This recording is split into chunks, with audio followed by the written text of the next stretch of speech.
perovskite, because that's what perovskites. They have ionic bonding in them, so the charges move more freely in response to like a free charge. So in this illustration, you can see I tried to model the positive charges move towards the electron, and negative charges kind of move away from it. So that's kind of the idea about polaron formation of perovskites. It's changing of the structure due to excess charges. And so these are two different papers came out this year on polaron formation of perovskites, and specifically how polaron formation affects like excited state lifetimes. Because one of the things with perovskites, before you go, for your polaron, when you say it's a charge, is it really a charge or this is an exciton? So we model as free charge. It could be exciton, so you could have exciton polaron, but I mean, just because of the methodology we use, we just assume that their free carriers are independent. So it's just an electron. I guess you can see kind of from this figure here is kind of what we're modeling. So you have a free electron that becomes spatially in one spatial coordinate, becomes separated from the whole, which is I guess becomes trapped in a different segment because okay. They're going to be But anyway, fields. the source of your charge is really the photoexcitation. Yeah, just from photoexcitation. So you have a It's not like you inject the charge through the right. It's not like a electric doping field charge. or anything. Yeah. So yeah, here we're modeling a photoexcitation, and then you have the free electron impulse. And it's not due to the doping, right? Right. No doping. Okay. So it's just your photoexcited electron hole pair, whether it's coupled or not, but it's photoexcited carrier. Yeah. And so when people were by figuring out that perovskites are really good for solar cell applications, they noticed that like they have very long diffusion lengths compared to like typical semiconductors, and that's with even like when you just make them in the solution processing. So there's a lot of defects, and it still has these long characteristic lengths. So a lot of people suspected for a while that it's due to polaron formation, because polarons kind of screen like phonon modes interacting with it, or it kind of protects the free charges from like non-adiabatic couplings, essentially. And so Oleg's group recently this year, they didn't mention polaron formation, but they found like the same characteristics as the other paper I'm going to talk about. They found that at different temperatures, they found different non-radiative recombination time scales. So at lower temperatures, they actually noticed that non-adiabatic or non-radiative recombination was faster than at higher temperatures at 300. And then that's also been seen experimentally too. Which is kind of counterintuitive, yeah, right? it's counter too, because you expect that higher temperatures you have more interaction with phonon modes. So you should see faster recombination. And then the Asbury group, he gave a talk at ACS, one of the segments on perovskites. And then they did a pretty in-depth study where they looked at photoluminescence, or polaron absorption at different temperatures. And they found that at lower temperatures, the charges were more delocalized.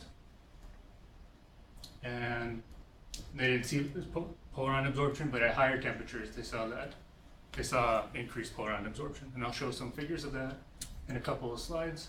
And basically, yeah, we're back. So the methodology used here.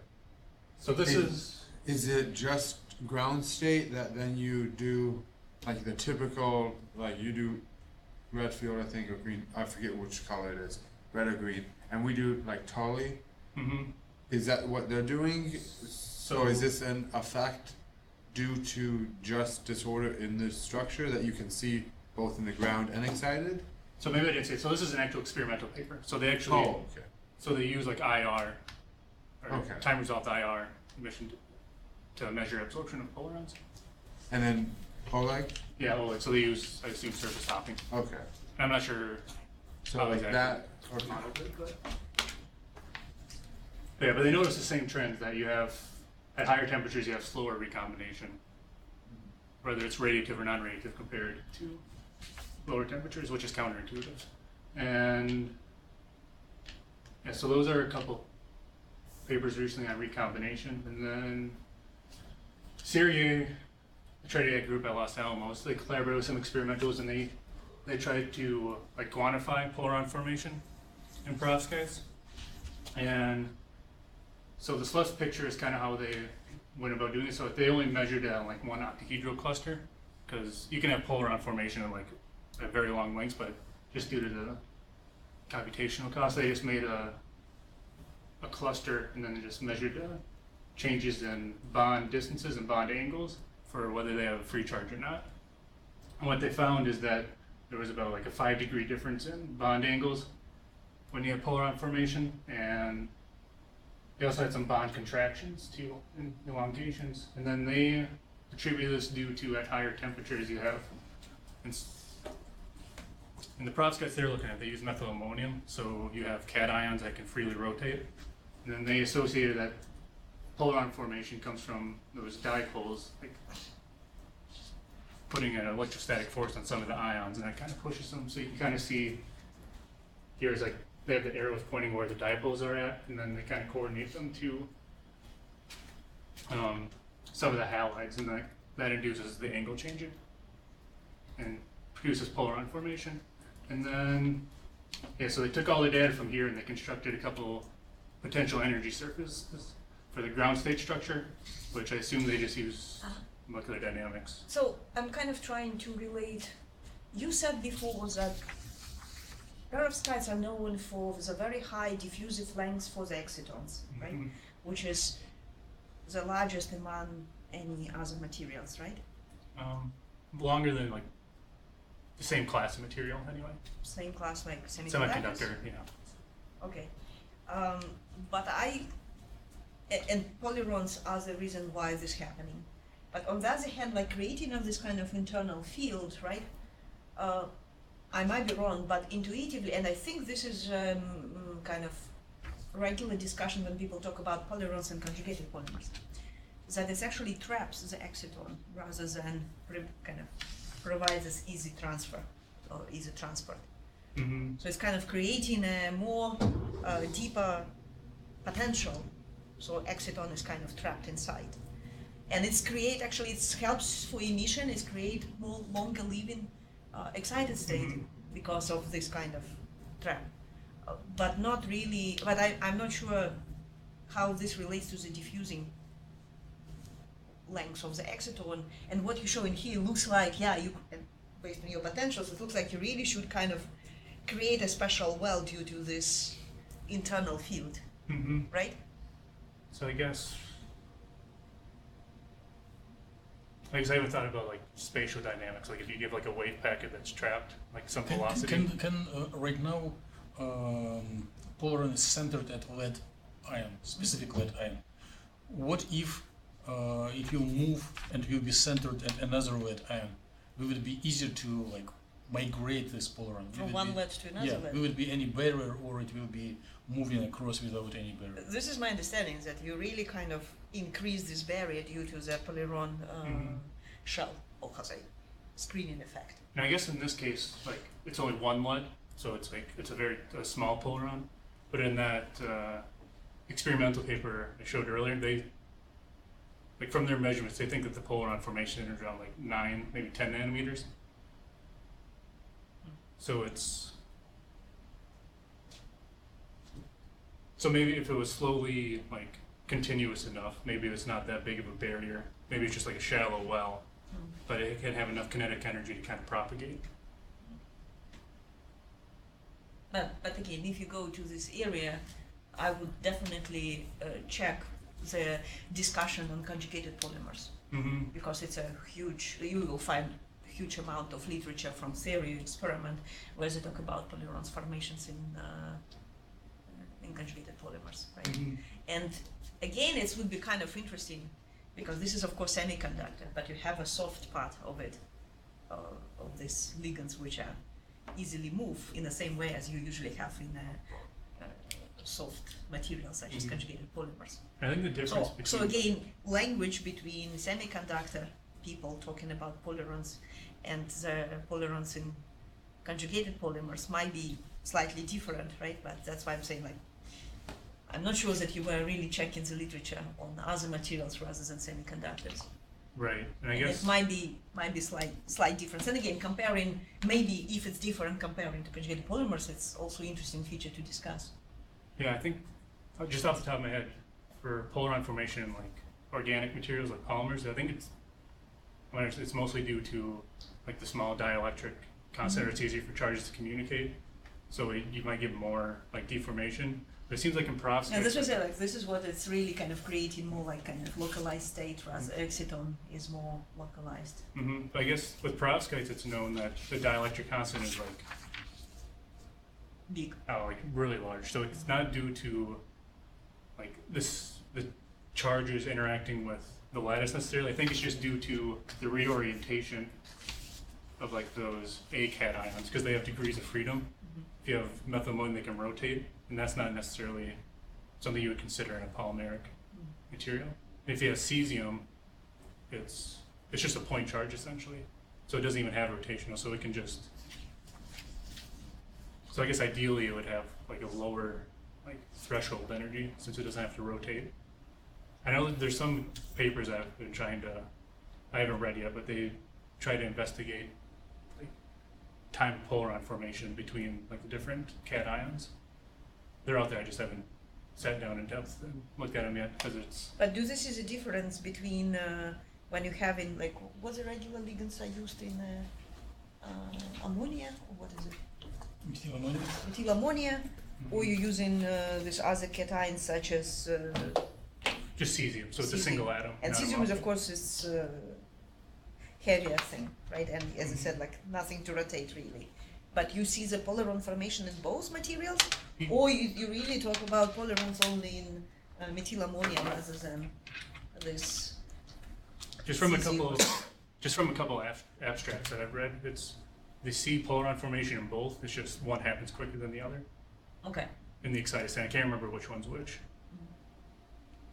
And yeah, I just have to sit down and look at it because you can change temperature, you can change cation, so there's a lot of parameters to change. And it would just take a lot of work to straighten it all out. What's been investigated in the literature anyway. So, yeah, just from this potential energy But figure. your interpretation that your polaron creating some kind of a very shallow well, right, around If it's your mobile anyway, I would assume. excited charge. And that's kind of what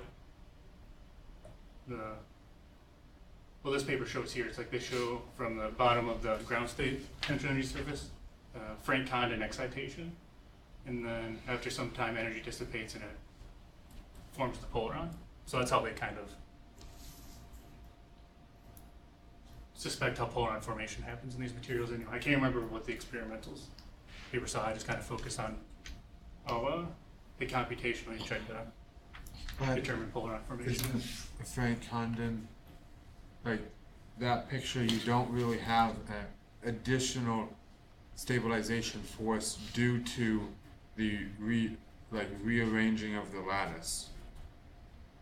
Like you typically have a nice smooth curve because the potential energy minima at different points, right? Because of different states. But like looking at these figures, you actually have like it's flat and then it goes down. Wait. You are figuring on the figure that he didn't introduce yet. It's different figures. He has it right here then. So you're saying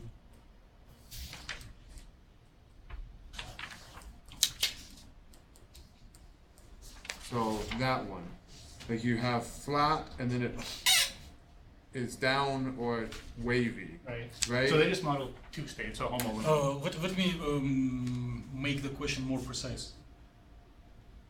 So, your question relates to small elongations of nuclear coordinates or to overall position of the overall quasi-particle? So here it doesn't look like there is any. Wait. Can you answer? My question is asking how to look at a potential energy surface and determine where a polaron is formed or if a polaron is formed. So you're looking to small nuclear elongations, Sure. and you are not asking about overall spatial coordinate of electronic motion. No, like here, So- it looks like it is very smooth, like So what are the ones, right? if I can read the axis, those are like stretch or elongations.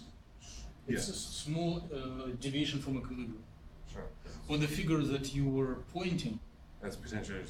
it's not potential energy surface. Those are just bands. It's bands as function of electronic coordinate, and they are on different scale. Like if here the axes are like picometer or whatever fractions of angstrom, there are like tens of nanometers. It says spatial coordinate. Of what? That's all it says. Then you may ask the presenter So what's the difference. if we look at here, we can say this potential energy surface makes a polaron because why? Because of changes in angle, which is this coordinate here, and then changes in I will rephrase his question. I guess he's saying, if you just don't talk about polaron, just talking about the, you already mentioned it, what calls? Nuclear reorganization. Yeah, nuclear reorganization from Condon effect, right? Due to the excitation, because you change in the dipole moment, excited state dipole moment, when you excite, right? You also expect some reorganization of lattice as well. And your picture will be valid for soft materials especially, just due to the fact that you creating the exciton, which is having different transition dipole moment, right? Which results in some impact on the nuclear positions around it as well. And polyron in your representation is doing pretty much the same thing, right? So I guess his question is, looking on this figure, how you know, is it a regular nuclear reorganization procedure due to the excitation, or it's really polyron formation? How you distinguish between these two processes? Am I right? Yeah. Does make sense, what I'm asking? That makes sense. I think I'm just trying to think of the way to phrase it. So I guess you could just think of polaron formation as just you have a larger energy change. So your just well becomes deeper because it becomes more trapped. So your energy difference is smaller. Bigger. Larger with the polaron formation. If it was just nuclear organization, it's like So then, I think it's, if you just consider like on a continuum, it's like you might think reorganization energy is like smaller. I don't know, I can picture it in my head, like having trouble phrasing so here, if this is the typical one, I guess looking at your previous figures, I would have assumed where you have the line swirl down, you have like it it. Oh, this dip isn't. down. Well, I think this figure probably doesn't allows you to differentiate between There is a anything. misunderstanding. There is like semantics how we communicate. Okay. So and I understand the confuse. Can you please go one slide back?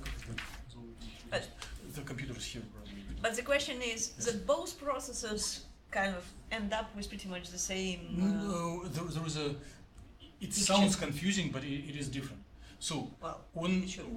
let me share my vision, which can be also wrong, but so in the upper right, there are these little two bumps, and spatial coordinate here is very different to spatial coordinate on the next figure. Here it is a spatial coordinate which goes from atom to atom. It's how electron is traveling. It is. So this is the electronic coordinate. spatial coordinate. What do you mean? It is a spatial coordinate that we measure in like 10 angstroms, 20 angstroms, nanometers. It's like overall position in the material. Okay. So it's translational motion. Okay. Okay. The next figure shows do not show you saw it. Little distortions, local distortions of nuclei from equilibrium. Okay. So this is one difference. Second, biggest confuse is about source of these polarons and connection to regular excitation. If we just take neutral material photoexcited, there should be excited state, which looks like the same as polarons introduced here. Okay. Typically, polarons can be created not only by photoexcitation but also by injection, either positive or negative charge. But, And then but they we not consider this case. Then this positive or negative polarons can move freely. Due to very high dielectric constant in the perovskite material, photoexcitation, or something that would lead to an exciton in the regular semiconductor, immediately splits on two polarons that depart and move freely away from each other. So we create two polarons, positive and negative, by a photoexcitation. But then it looks like two charged particles, quasi-particles, that are far away from each other.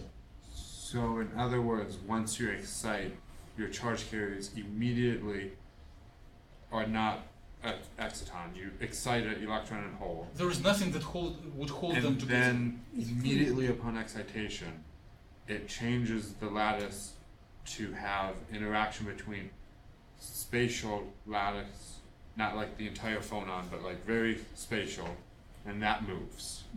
Yes.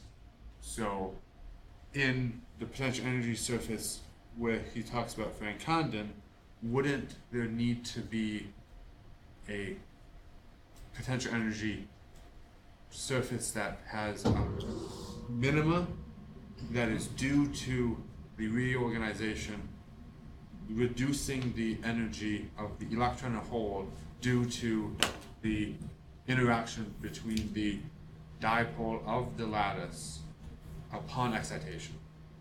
Yes. So yeah, I You think mean- So is they're that just missing a shown potential energy. here, No, or is I that think they not just- shown? The figure is somewhat incomplete. Yeah. Okay. There should be But- like a but- 3 states. But the they only- complaint is not to the presenter but to the authors of the paper.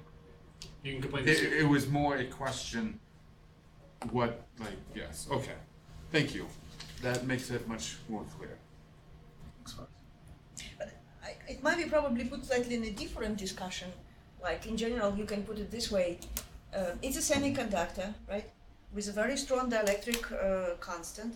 So, which means that you expect that when you excite, you're not really creating the exciton as we typically have in organic materials. You create really free electron hole pairs we typically do in conducting materials. We talk about not nanomaterials, but 3D, the bulk materials. But and then in this case, you kind of expect that you're really creating free electron hole pair, which should move as a free electron hole pair. But instead, they see this very strong reorganization energy kind of effect, what they call polarons, right?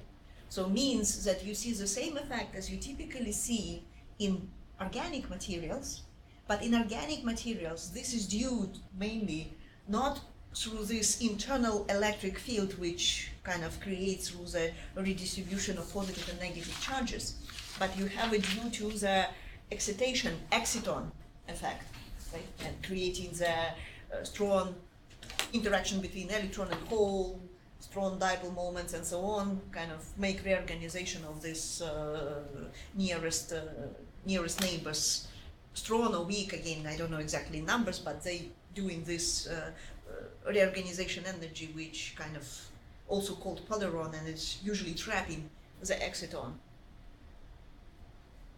So here, the source of this polaron is different. It's not due to the exciton effect. It's due to the internal degrees of freedom. internal degrees of freedom, and really because you really have strongly charged ions in your lattice, in your really highly ionic compound. And then you created really electron hole pairs, but they not just move by itself as they do in a semiconductor. They still kind of move with creation of this lattice reorganization, something like this. They right? probably move like maybe on the same time scale as like rotation. So as it moves, the dipole can continuously rotate with it. So that might, because if it was moving too quick, and then like you would like it wouldn't be polaron anymore. It would probably go into excited state. And of course, it's probably, again, the question is quick or not, probably depends really on your internal fields. And of Right. course, the material, like this was just a discussion, are you using organic parts of ligands, or you're using this cations as transition metals or something like that, right? And eventually it'll be a moot point because I'm going to be looking at nanocrystals anyway, so it's like movement doesn't really matter. It's like you just have a charge there, and you just try to quantify the But information. I think it's probably kind of interesting material from point of view that you're not really expecting formation efficient road for formation of polarons in regular semiconductors. They're rigid, they are not really having this excitonic effect, but this material, which is supposed to be a regular kind of regular semiconductor with very strong dielectric constant, behaves more like conjugated polymers probably from this point of view. Although there is of course different source of, my understanding is that the mechanism of formation of polarons is different between the conjugated polymers and the perovskites. Mm-hmm. Okay. Yeah, and that's what I was going to talk about next, I think. So, approximately to my understanding about how polarons would form. So, say you have a photo excitation, and then your electron will relax to its lowest states. So the polarons already formed. So you have I was like, we can't see that. yeah. So you have your electron trapped in one state, and your hole trapped in another state. And I guess trying to calculate like polaron bound states, it's a continuing area of research just because it's a really hard problem, I guess. I guess Feynman made some steps in the 50s using his crazy techniques, but there hasn't been a lot of development on like exact wave functions in energy states. But I guess to a good approximation, you can estimate the polaron like energy spectrum as like a hydrogen atom, similar in the same way that you can to an exciton. So you have a positive and a negative charge. So it's basically the same model as a hydrogen atom. So it's a Coulombic well. What's pH? What's the Hamiltonian labeled pH? P Of is course, a- it's concentration of protons. P is It's a a label of the Yeah, yeah. electronic. P is a label of the electronic level, and H. Phonons. Oh, it's phonon. Yeah, so it's No, but it's SH. What you mean phonons? I don't know what my What's the difference No, between no, one my top SH, two no, SH, two PH? Oh, the Hamiltonian. Phonons. my Having Hamiltonian. an electron Ah, phone. you're So talking it's- about pH and okay. Yeah, so you have that cross So term, so that different makes it hard to connotations. because you have So it's electron and then phonon. yeah. Okay. So you have all those interactions happening, and then Okay. you approximate the polaron wave function as essentially the hydrogen atom. So you have your NL and M. You can label your energy states approximately. But your label pH there is not the same as pH there, right? Yeah, that's No, P sub H is like Not a P phonon. state no, of no, the no, whole. no, it's like angular momentum P Yes. for the whole. Yes, this is what I started explaining. I didn't really recognize that you're talking about the formula. Okay. Mm-hmm. And then, yeah, essentially to get your energy spectrum, I guess the easiest way to do it is if you can calculate like the binding energy, you can just scale the potential well or the Coulomb potential well by that binding energy. So it would just be your hydrogen spectrum divided by polaron binding energy approximately. I don't have any sources for that. I was just trying to think of like potential ways to search. Anyway, so those are your polaron states, and then if you're going to be trying to look at absorption from these, they're good. Can I? There is no question. I just try to wrap it around the head. So the deformation of lattice look like a approximately like central symmetric field attractive. Mm-hmm. And when the electron moves in this central symmetric field, it is similar to electron moving around the proton in the hydrogen atom. Mm-hmm. Therefore, eigenstate for this bound electron will have the same structure as eigenstates of electron in the hydrogen atom. Mm-hmm. Okay. And you suggest that they will have the same three quantum numbers, like principal, orbital, magnetic. it'd be an easy way to categorize them anyway, or to talk about transitions between states. And you label them same as Aufbau principle. Mm-hmm. Okay. Is there a reference for this? Not exactly the way I said it, but for my next slide, there's a reference. Okay. I guess I didn't put it in there, but it's in that experimental paper. How they talk about how they tried to characterize their optical transitions. It would be good reference to look for Walter Kohn, who got Nobel Prize for DFT, but when he was young in the early 50s, he did paper on hydrogenic model for defects in semiconductors. So it's like something like physical chemistry 1953. Okay. And also, that was probably cited in one paper that I was looking at too, so Uh-huh. I'll look in there for that. Because I guess if you can source Walter Cohen, why not? And then, yeah, so those are the polaron bound states, and then like if you're dealing with like a thin film or like a bulk material, you still have like all the above continuum states or like a larger band structure, and then those just have your regular like blotch characters. They're kind of hidden by the screen there, but you just assume periodic potential, and then your delocalized wave functions. And so the Asbury paper, what they looked at was IR absorption from one of these polaron states, like into like the higher level bands. So you could model it as like the transition from your like atomic orbital from here to a free carrier state, and that's just kind of what I illustrated here using Fermi's golden rule. So absorption spectrum of this polaronic state should be same as absorption spectrum of hydrogen atom, just on with different scaling factor. I guess it would be a little larger energy, because if you're Well, for polaron smaller energies, it will be like 50 times or whatever. I mean, the transition energy would be larger Or in an atom. Well, I guess, in hydrogen, larger, in polaron, much smaller. right, I guess, I get what you mean by smaller. But Mhm. if you're looking at an atomic spectrum, it's like an atomic transition to another atomic transition. But from here, they don't really, like, I don't think they characterize which state they were exciting to necessarily. They just know it was a free carrier state. So it's not like an atomic to atomic transition. It's like an atomic to something a Continuum. little higher, yeah. So it's more of an ionization Okay. transition.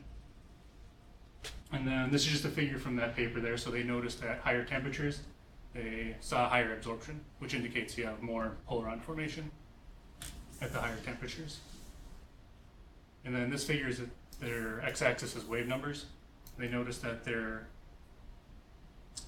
like their peak frequency was at around 1200 wave numbers for absorption with increasing temperature. Did they say anything about it shifting to higher wave numbers? Like the maximum shifting? Because like visually you see that as you go from blue to green, it goes higher in frequency. Talking about the peak absorption? Yeah, so like the maximum point. It starts at, I can't Oh, I see tell what you these, like it does this. Um, Is that important at all, or does it? I think that's just due to, because absorption depends on like the size of the polaron or the cross section. So it's like at higher temperatures, it's going to be larger, Okay. and then that would the larger polaron. It would change the spectrum a little bit. Okay. So we would make it have larger polaron. I guess I don't know off the top of my head. Yes. So it is important, but it's known. Right. Okay. And then, so they just measured the absorption of the polaron. So then if you consider what the dynamics might be after the photoexcitation, if you assume that the hot carrier cooling is like much faster than polaron formation, like that absorption is going to cool to the band edge, And then I guess when I was trying to figure this out, I'm not sure what would actually form first, whether like it would adiabatically just go to the ground state of the polaron, or if you would have the potential well of the polaron form first, then it'd be in an higher excited state. And just for the purpose of this talk, I just assume that the potential well forms first, and you still have the electron, which is in a higher state. That makes sense? And so then if it's at this state, it has two possible ways to reduce energy. It can either give off light or give off heat to get to the bottom state. And then once the both electron and hole in their bottom state, that's when you would see the like exciton PL from these things. And then they also noticed, this is from that Asbury paper again, they noticed that with increasing temperature, you have smaller PL because you have stronger polaron formation. So the stronger polaron formation, it quenches PL. Can it be interpreted that polarons just depart too far from each other spatial and Yeah, then there's they no will, overlap and they will never... yeah, they have lower probability of emission once they're in the polaron state. So colder temperature, more PL from this transition, higher temperature, less due to polaron formation. And so this is where I'm going to transition to what I'm going to try to do for my research. So it's potential for IR emission in these systems. So if we go back to the step where if you have either an electron or hole in an excited state of the polaron. So if you're trying to get efficient IR emission, it's like the way to do it would be to get like 2P or 2S or from emission from this transition or to this transition. But in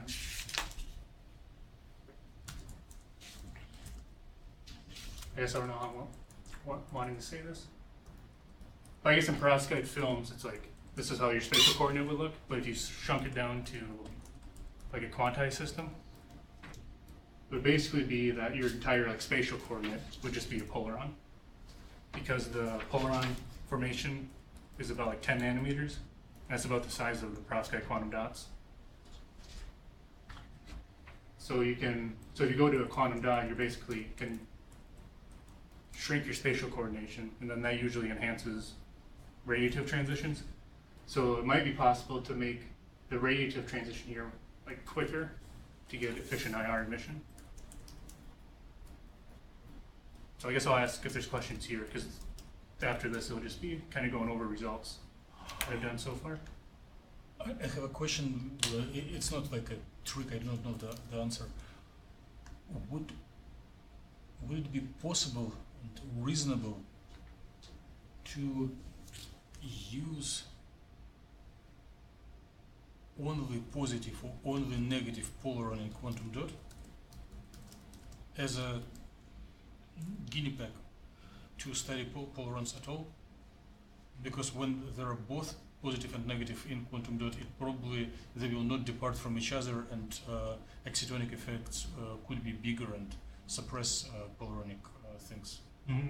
So from your words of squeezing and confinement effects, should it be more interesting, practical, reasonable to look on only positive and only negative rather than simultaneously running them in the same quantum dot?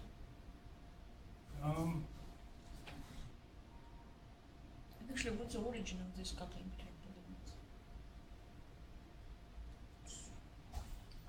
Electrostatics? But they're screened But it is by electrostatics, the not charge, right? Like you create an internal field, which is kind of compensating for this extra H plus or extra electron plus minus. polarizing medium, polarizing nearby nuclei. Well, it's a local effect, Yes. right? But if they're really far away from each other, then the interaction should be kind of negligible, right? Correct. Correct. And it looks like they very quickly move to different. Exactly. So it means Yes. the interaction is kind of vanishing very quickly, Absolutely right. which But means you can neglect. I can. We can. But right now, He can. everyone can. But now, Aaron is suggesting to test polaronic effects on the quantum confined, on a very small chunk of perovskite, where this polarons do not have chance to depart. It's kind Don't of have. localizing the Do polar not. in this case. They Because the polaron sizes from the aspirated paper, they're estimated about 10 nanometers. Oh, And that's about the size of the quantum dot itself. okay, then they're really forced to be Right. interacting. So you have like a polaron exciton almost, if you squeeze them down enough. I guess the Bohr radius is, for the bromine ones anyway, 7 nanometers. Oh. And yours is 1 nanometer though? Yeah, this one's 1 nanometer. So, yeah, for our applications, So it'll probably this size of this guy is only 1 nanometer? It looks 1.5. much bigger. diameter 2, radius 1. Oh, radius, okay, radius. Diameter is 2, okay. And they talk about radius of 7 nanometers. for Bohr radius. Yeah. Wow, Oh, that's huge, okay. So yeah, Dimitri suggested just eliminating like either this one state by either putting on like a linker group, like PTZ or whatever. Like if you attach like a ligand to the surface, that could accept a charge. Or maybe just consider artificially, not to model experiment, consider injection Right. if it is a charged quantum dot with either positive or negative charge. Mm-hmm. And Yeah. then study what are the implications of this charge onto electronic structure and nuclear reorganization. Mm-hmm.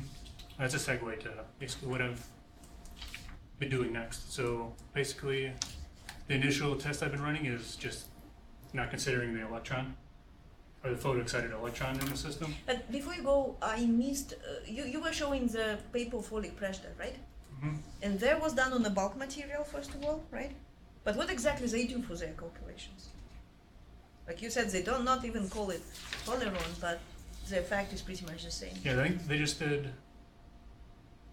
Right? I guess their normal strategy just for two different molecular dynamics.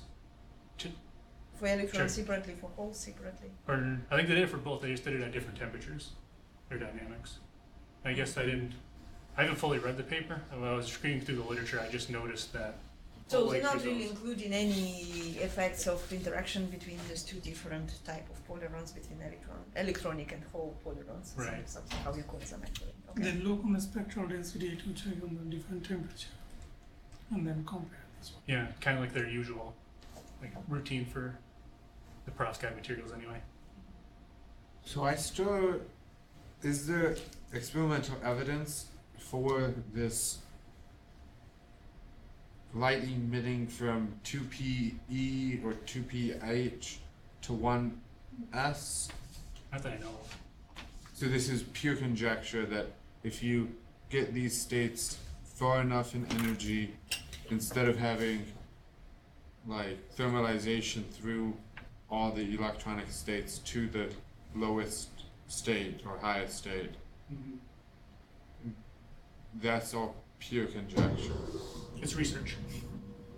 Okay, it's your It's a hypothesis hypothesis that we're testing that you to see if we think can. that depending on the setup, you could have 3 photons be emitted from one excited electron hole pair.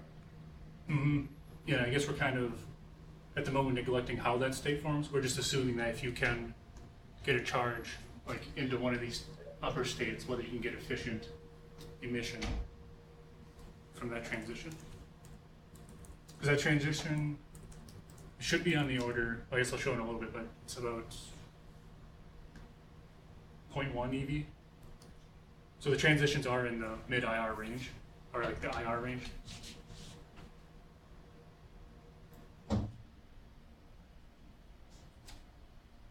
So the energetics line up, it's just whether kinetics can make it happen. And so, yeah, basically all the results I'm going to show today is for a positive polaron, or essentially if you just have consider just a free hole in the perovskite nanocrystal, injected by some method. And then we investigated structural relaxation for 2 different type of polaron. So you can have the singlet, so opposite spins. And you can also have the triplet where the spins are aligned. Because it's generally hypothesized that in perovskites that you get bright triplet states. So it's good to try to compare. Did you try doublets? When we like one electron removed or one hole injected? I know the collaborator did some calculations, but Huh? there's collaborator Uh-huh. did some calculations, but But you're not looking on it and you're not trying it yourself. Because like both singlet and doublet, it means injecting not one hole but two holes. yeah. I guess when I was trying to process the data, it wasn't obvious how to do it because there was smearing. So if you just have one charge, like it would half occupy. No. If you're doing it spin polarized or spin orbit, then With the spin orbit case, they smeared. okay. So it wasn't obvious to me how to proceed with those. So I haven't Okay. gone too in depth to those. Mhm. So yeah, that's a good point that I didn't really put together. So it'd be injecting two holes into this So thing. it's like a double polaron. Mm-hmm. So I guess one of the traditional ways to try to characterize like geometry changes or just geometry characterization in general is to use RDF, which is the top equation here. So basically you just try to measure all the bond distances between all the atoms that you're looking at into the system. And we're also trying to figure out how to do like an angular distribution function. So you can try to measure the change, like all the angles, bond angles in the system as well. And if you remember your vector algebra, you can see that. Or if you work it out that this is an angle here. So we're just, yeah, so you're just sifting through all the bond angles. And I haven't figured out how to do that yet. So I don't have any results. But something to plan. So your question to community is there known software that does this analysis? Because otherwise one needs to reprogram it. Right. I know there's a software, but I don't have to download it manually. And I try to do you have to do it through a configuration file in my computer or just What file was it? What program? rings. I've not heard of it. Yeah, they do like weird networking. Or they view like crystal structures as like graph theory. But they computed bond angles in it, so that's why I tried to download it. But anyway, so that's So basically it's distribution of bond angles. right. So if I only have radial distances so far, and so just to simplify the problem, I removed all the ligands from the surface when I did my radial distribution figure and just left all the inorganic components. I did RDF, but you can kind of see it's kind of hard to see any like signal coming from here. If you look closely enough, you can see that there's slight changes in curvature for these, but it wasn't very useful. So what I did is just remove one of the atom species and do RDF on those. Try to clear up the picture a little bit. Wait, can you please clarify what is ground? Or just labels, legend. Yeah, so ground is, like pure ground state without introducing any excess charge. Okay, neutral. Neutral, so neutral. And then polaron single is the singlet configuration and polaron triplet is triplet. Geometry optimized with those spin configurations. And this diagram shows analysis of interatomic distances of all shown atoms. About everything in here, yes. Okay, so you didn't remove like cesium. It's like lead to bromine, bromine to cesium, cesium to lead. Mm-hmm. And it's too much to interpret any results, so the first thing I did is just remove the cesium, because the lead bromine distances are one of the reaction coordinates that Sergey used for their paper, so I figured that'd be a good one to try. And you can see some definite results here, so you can see for the closest bond distances that there is like higher signal for those, so that indicates that there's some bond contraction happening in the polaron states. And it seems to be about the same for the singlet and the triplet, for this peak anyway. But you can see that there is some differences in the peak, so it's not overlap with the same data. Question. Mm-hmm. Is this bond contraction homogeneous? Like if there is a central lead ion and 6 octahedrally connected bromines, are they contracted to the same distance equivalently, or like two approached closer and other two stayed where they were. That's on the list to do or to look at. I guess I haven't looked exactly. Maybe the easiest one would just be look at the central lead Mm-hmm. and do exactly what you were saying, but I just haven't done it yet. Okay. Because I've been trying to get other calculations going for different stuff too. But you can kind of see that like these peaks are at the same like bond distance. So it might have been that some of them were kind of elongated already, and then some of them move closer. You can see that these peaks, like there's a slight shift. So this one actually contracts out a little bit. So it seems that there's some.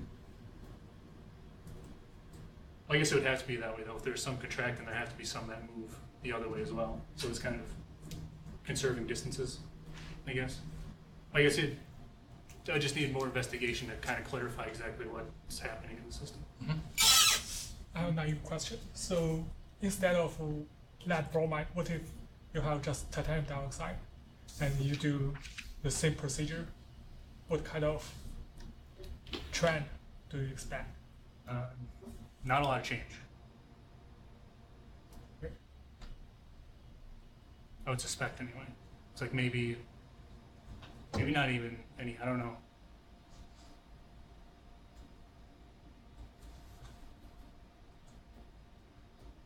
Just due to the fact that it's a covalent bound system, like I wouldn't expect much change. Okay. I wouldn't expect to see like major elongations, contractions, so maybe some changes in angles. That would probably be what you would see more than changes in bond lengths.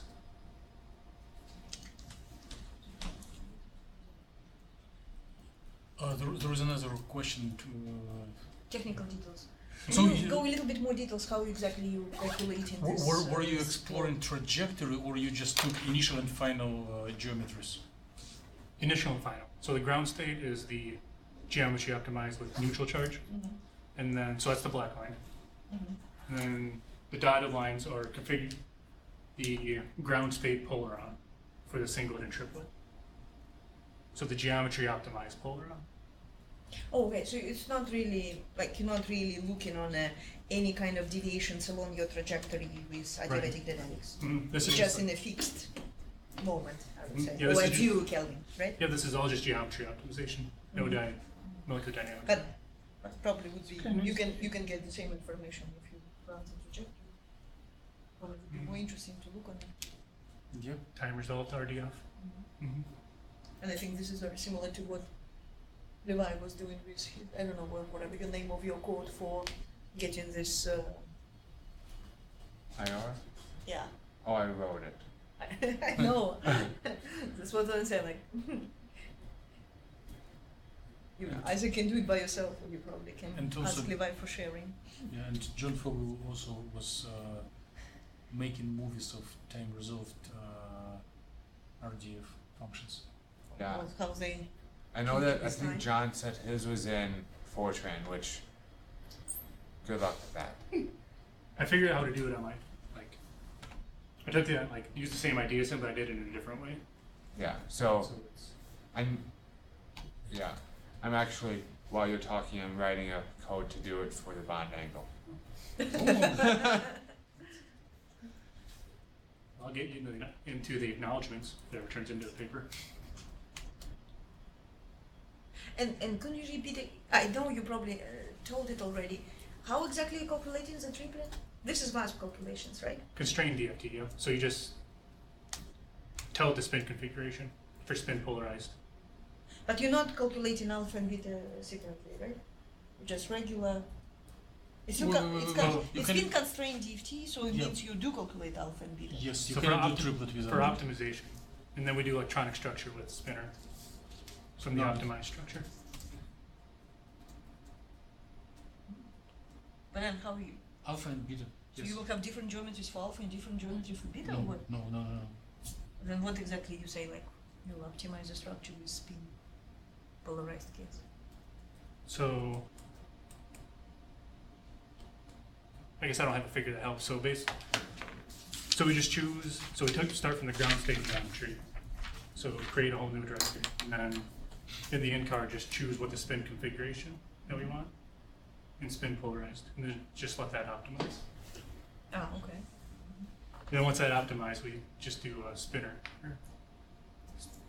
Or spinner calculations on So that. you also include spin orbit here, or not? Couple slides when we do like density of states in spectra. But when you optimize your geometry, are you including? No, you don't. And so that's the lead bromides. I also considered the cesium bromides because they have opposite charges, and then the cesium would be what's inducing the polaron formation anyway, if you assume that it comes from that degree of freedom. And it's the same idea as before. You can see that the cesium atoms are moved closer to the bromine or other way around, vice versa, but there does seem to be a little bit of contraction of those charges together, which would make sense because positive and negative.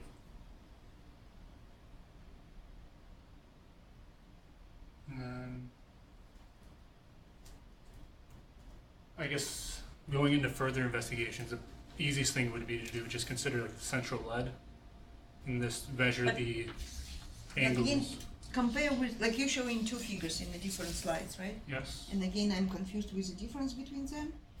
In first case, you had, what did you have? Bromines, and here you have chlorines? No, you don't. Yeah, so initially I tried it with the entire structure What- without ligands. So what's the difference between this and your next slide? So this one considers all these atoms visualized here. RDF between all these atoms. Each of them, uh-huh. And then And this here one, only, lead and bromine. Remove the cesium. okay. So you can see the results better in this case. In this case, it's just cesium and I see. bromine. And then I did one for lead and cesium as well, but I don't know, I couldn't see any signal or getting anything out of it, so I didn't put it into here yet. And again, your green color for the triplet, you say like, because it's higher, this means that it's coming closer to bromine, The bond distance, or the interatomic distance.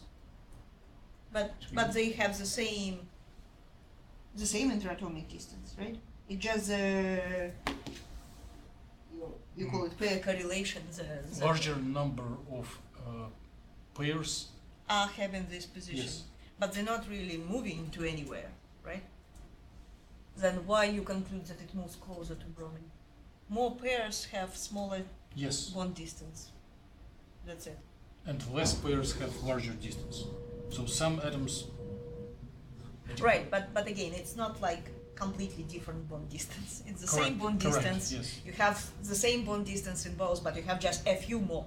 Right. So it's So it's not A few more pairs having this rather than that. so it's not direct proof that the polaron formation or the degree of polaron formation. But you see some difference. This is just like a first principle. See if we can gain any insight before doing like a massive measuring all bond angles. And any reason like why you have this effect stronger a little bit? Not big deal, but a little bit stronger a I guess triplet. for triplet rather than for singlet? probably magnetic field. Huh? 'Cause if you have the triplet, you have line spins, Okay. so you have a little bit. So you have an extra interaction Okay. compared to a singlet. Mhm. So I'd assume that's what the difference would be between them. I don't know exactly what it would be. I'd assume like it would have to be some sort of magnetic field interaction.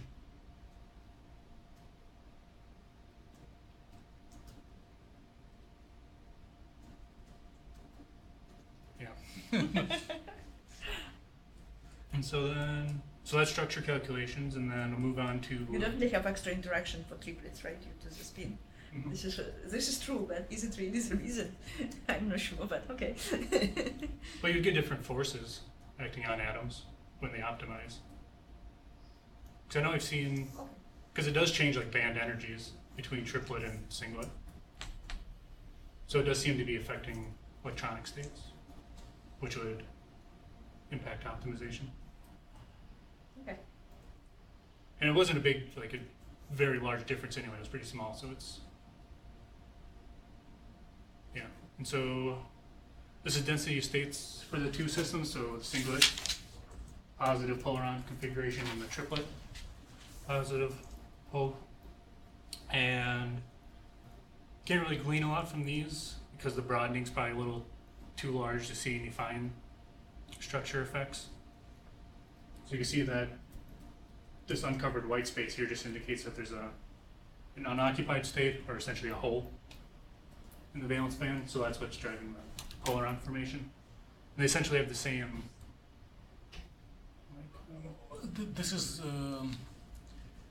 gap between valence and conduction band, but Right. What is the subgap of this between this red and black at the edge of the valence band? We'll see it on the next slide. Or it's But, easier but to see. are they the same or different? Because it is what would. They're essentially the same. It's like 0.05 EV, 0.05, 0.06. Difference between what and what? So like the low. So between minus 3.5 and minus 3, there is a little white stripe. There is a little unoccupied area Really? in the density of states. Yes, I. it's the main thing to present this figure. So which means what? But let me. That the gap is closed or what? It's like this energy difference between HOMO and HOMO minus 1. Oh, it's homo minus So 1. Okay. the field area corresponds to that all states in the band are occupied, and little white means that the top state at the maximum of the valence band is empty. So the amount, the like thickness of this white strip would be what Aaron was It's not just empty. showing. It's half filled, right? From the. Or not? No, it's kind of a half filled. Well, probably it was integer number of electrons removed, either 2, right? Yeah, 2. So But it's- this is singlet, right? Your first plot. Oh, wait, Mhm. he's showing singlet versus triplet, and in singlet there is some unoccupied states in the But it is valence band. not neutral. It is a singlet positive polaron. Ah, Maybe it would be really helpful to show the spin polarized data as well. Mhm. Yeah, that got overwritten when the collaborator is doing everything, so it just has to be regenerated. But the band structure would look like this. Like the HOMO is twice degenerate, Mm-hmm. so we just removed chart occupations from both of those. Mm-hmm. So electronic structure wasn't very interesting, but then here is an IR spectrum of the positive polaron for all the cases we've been considering. So the black line is the ground state. You can see it's very broad. And then So for, what is black line? so black line is IR transitions from the charge neutral quantum dot. But this is calculated as regular absorption spectra, right? but in regular Just with charge, in a singlet or charge in a triplet. wait. The red and green dashes were made for charged system, but black was it for neutral. Mm-hmm. But But then the gap is in closed. the neutral, the lowest available transition will be from HOMO to LUMO, which will be like 2 electron volts. Why there are transitions at Oh, it's a phonon spectrum. 0.05? Less than 0.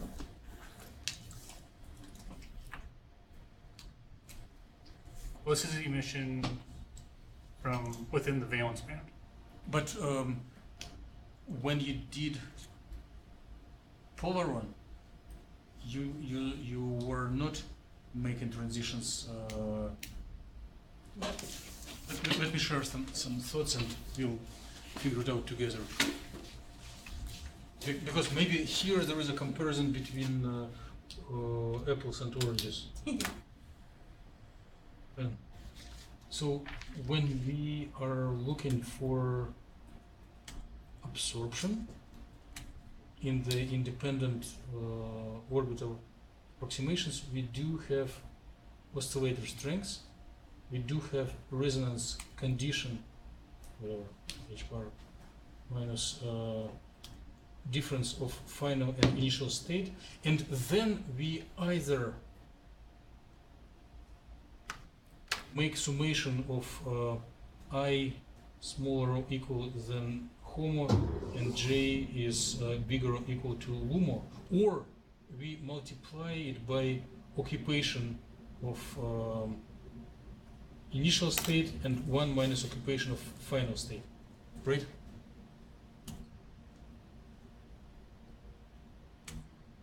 Mm-hmm. And therefore, if when we go from neutral to excited state, this occupation states are changing, and therefore one would get additional transitions at very small energies.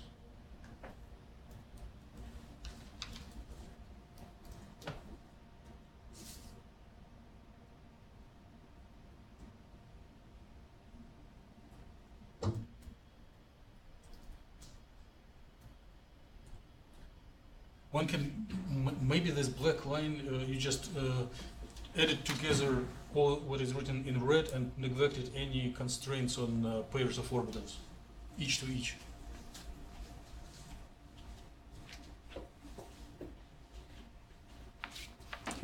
I guess it's technical detail that you probably won't understand, but it's from the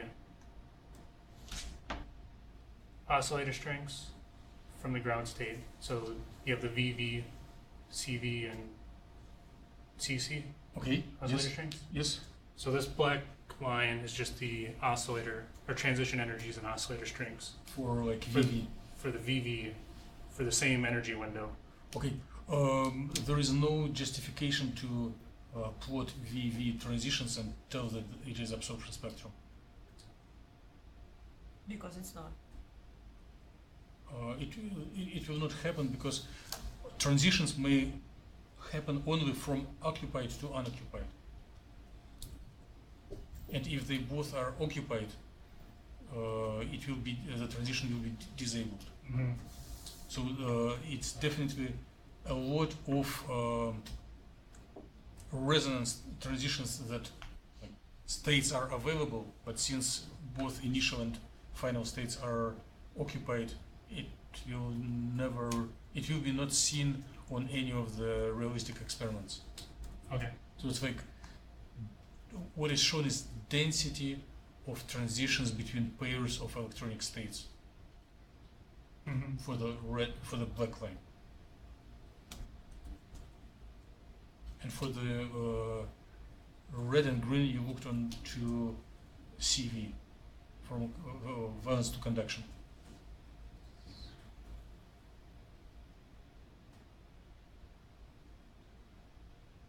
Well, sort of. I had to configure them a little bit because some of them had partial occupations. Uh-huh. So when the code runs through it, like even if I had a small number, it put them in a different file. Mhm, But mhm. they are, yeah, they should just be transitions from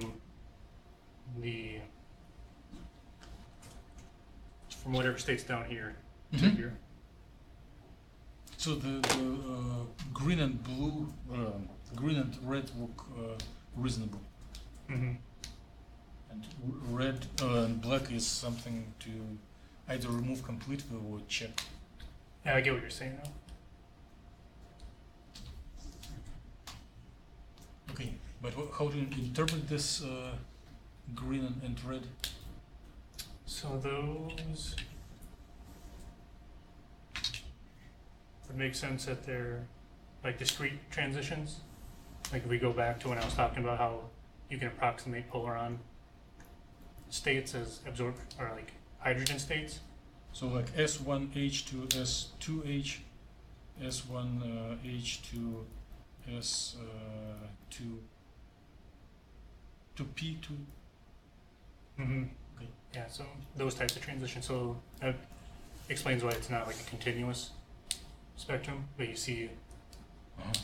a bunch of smaller energy states. And then the states that, if we were going to get efficient IR emission, would be from the lowest energy state, Mm-hmm. which has fairly high oscillator strength or probability of transition. So it seems like that rate it would make good for emission anyway. How it competes with non-radiative transitions Mm-hmm. would determine efficiency, but it seems like a good first step anyway. And what else was I going to say? Well, the other thing is, so normally if you talk about like atomic transitions, you have, are they restricted by angular momentum symmetry? Mm-hmm. I guess. The lowest energy transition would be like an S to S if you considered it as atomic. But I guess since it's a polaron and there's probably not a lot of symmetry, especially in like a quantum dot, a lot of surface, you might get spin, like classically spin forbidden transitions that can occur, Okay. which could help. Are you looking onto orbitals for this that contribute to these transitions? Do they look like S to S? I was trying, but that's when I realized that all the collaborators' data was ran over. So I've been regenerating wave cars for those to look at. So I haven't looked at them yet. But some of them have completed. So Okay. So there is a hope that maybe pairs of orbitals contributing to this transition will look like roughly like S and P orbitals. would make for a good TOC anyway. Okay. And I think that was the last. Yeah. Future things to consider, just doing the same characterization I've been doing, except for a negative polaron. So just we have an electron instead of a hole. And then it might be too far. I don't know. It was just an idea I had. Maybe nuclear reorganization might be important, because if it's like an atomic spectrum, it's like there's a like the transition energy is about the same as like the well energy, at least in the picture anyway. I don't know if that's how it's going to be in general, but that, and since we're dealing with such small energy transitions, that the reorganization energy might be on the same like spectrum, so that would like double like what the absorption spectrum would be. So it could be an important parameter that you have to consider when trying to either modeling what frequencies you're looking for, if you're an experimentalist, like figuring out which energy ranges you're looking for these transitions.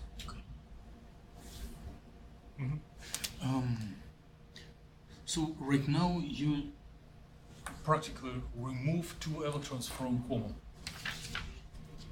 and HOMO -1 has 2 electrons. And yeah, I guess doing the What if you swap them and make HOMO occupied and HOMO -1 unoccupied, which would correspond to this excited state of a polaron? Would you expect substantial nuclear reorganization? I guess it would depend on the depth of the well, or like the polaron binding energy. Because if it's like a 2 eV, or say your bound state was like 2 eV, that would kind of imply that your next excited state would be like maybe 1.5 eV. Above that, if that makes sense. Or just looking on the figure here. Maybe. So like the energy difference between this state and this state, because since they're like an atomic spectrum, they're more discrete. So it's like 0.05 eV. Right, and that's about the same as the transition energy. So it would,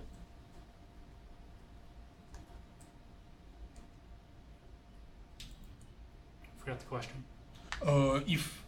If one would create excited state of a polaron, would nucleus rearrange differently? It would rearrange differently. Okay. I could tell you that, but I'm not sure. Is it expensive to quickly check? Computational time. Huh? For computational time, no.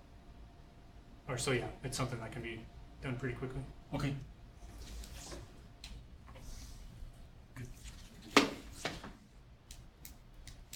Are there more questions? Questions 1? Questions 2? Questions 3? Okay, let's thank Aaron for